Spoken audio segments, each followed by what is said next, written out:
వామపక్ష విద్యార్థి సంఘాల ఆధ్వర్యంలో హన్మకొండ ప్రెస్ క్లబ్లో university paper leakage cinema wall poster ఆవిష్కరించడం జరిగింది. ఈ సందర్భంగా సినిమా దర్శకత నిర్మాత నటుడు people star are Narayana Murthy మాట్లాడారు.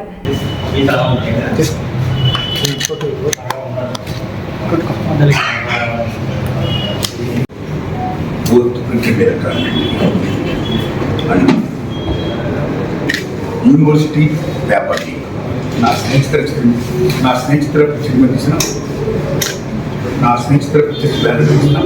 యూనివర్సిటీ పేపర్ లీక్ అనే సినిమాని ఆగస్టు 22 ప్రారంభం చేస్తానండి. ఆ సందర్భంగా నేను వరంగల్ రావడం, అనుకోని రావడం, ఈ జాతీయ నాయకులందరినీ కలుసుకోవడం.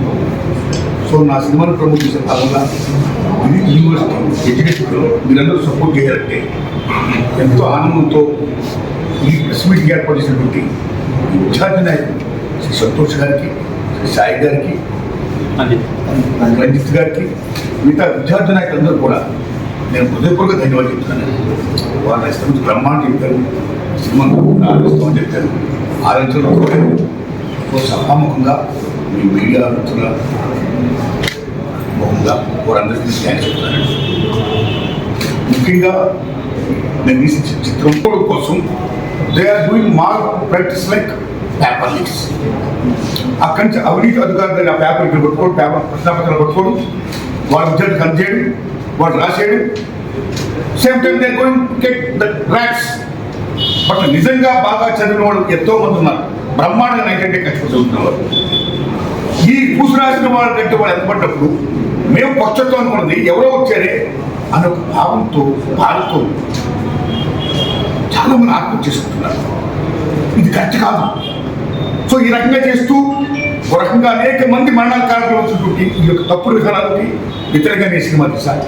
సేమ్ టైం మా కాలేజీలోనే నెంబర్ 1 అనిపించుకోవడం కోసం నెంబర్ 1 to 10, 100 అని చెప్తూ మీడియా లేదా అండ్ ర్యాంకులు పోవాలని చెప్పి ఒక పబ్లిసిటీకి పోస్ట్ చేస్తూ ప్రజల మైండ్ సెట్ మీద, విద్యార్థుల మైండ్ సెట్ మీద, ముఖ్యంగా తల్లిదండ్రుల మైండ్ సెట్ మీద మా కళాశాల దగ్గర మీ విద్యార్థులకి నెంబర్ 1 వస్తుంది, ఇక్కడే ఉద్యోగం వస్తాయి, ఇక్కడ బదులుతున్న ర్యాంకులు వస్తాయని ప్రముఖ కల్పిస్తూ ఆవిడ వచ్చిన తర్వాత ఫీజు దోపిడీ చేస్తున్నారు. సో ఈ రకంగా ఒక విశ్వాసంగా అయిపోయింది ఇదంతా మొత్తం. ఉదాహరణకి మీకు తెలుసు కదా, మీకు ఈ మధ్యకాలంలో MBBS PhD పేపర్ లీక్ అయిపోయింది. In Gujarat, Orissa, UP, Bihar, Delhi, what and everywhere. All over India, the paper leaks are going on like this. If paper leaks are going on like this, then what is the purpose of education? చూసి రాసిన doctor అయితే patient పోతాడా? చూసి రాసిన engineer అయితే విద్య నిలబడుతుందా? చూసి రాసిన అధ్యాపకుడు అయితే విద్యార్థులకు జ్ఞానం వస్తుందా? మొత్తం అంధకారం అయిపోతుంది. The students, they are the builders of the society and the nation and the universe. జ్ఞానజ్యోతులు వాడు ఆ మానవ వనరుల శక్తిని ఉపయోగించుకోవాలి, దాన్ని నిరుపయోగం చేయకూడదు. అలా కాకుండా ఉండాలంటే, జ్ఞానం అందరి చుట్టూ కావాలంటే, ఈ విశ్వానికి వెలుగును పంచాలంటే ఆ జ్ఞానజ్యోతిని కాపాడుకోవాలి. అలాంటి జ్ఞానజ్యోతుల్ని ఈ కార్పొరేట్ సెక్టార్ ఏమైతే ఉందో వాళ్ళ కబంధ హస్తాలు ఇంటికి చేశారు. వాళ్ళ కబంధ హస్తాల్లో కూరుకుపోయిన ఈ ఎడ్యుకేషన్, ఈ ముఖ్యంగా ఈ ఎడ్యుకేషన్ని బంధనయుక్తులు చేసి సేవారంగమైనటువంటి విద్యని, వైద్యని భారత ప్రభుత్వం జాతీయం చేయడమే కాదు, ప్రభుత్వ విద్యారంగాన్ని బలోపేతం చేయాలని చెప్పి సినిమే మా యూనివర్సిటీ పేపర్ లీక్. ముఖ్యంగా ఇది కేవలం విద్యార్థుల సినిమా కాదు, తల్లిదండ్రుల సినిమా. తల్లిదండ్రులు పూర్వం రోజుల్లో తల్లిదండ్రులు వాళ్ళ పిల్లలకి ఇచ్చే ఆస్తిపాస్తులు భూమో, పుట్రో, నగో నట్టు ఇచ్చేవారు.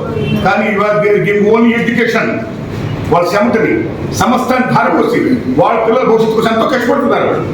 ఎగ్జామ్ జరుగుతుంటే ఇది విద్యార్థులు వాళ్ళ పిల్లల ఎగ్జామ్స్ కాదు, తల్లిదండ్రులకి పెద్ద ఎగ్జామ్స్ అయిపోయి వేళ.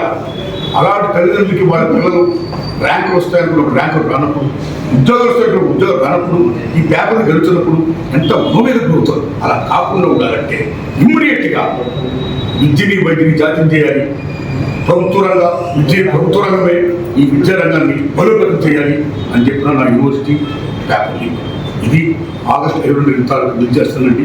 యూనివర్సిటీ విద్యార్థులరా, కళాశాల విద్యార్థులరా, తల్లిదండ్రులరా, ప్రజలారా అందరూ దయచేసి చూడండి, నక్షత్రాన్ని ఆదరించండి. ఏమాత్రం బాగున్నా చెప్పండి.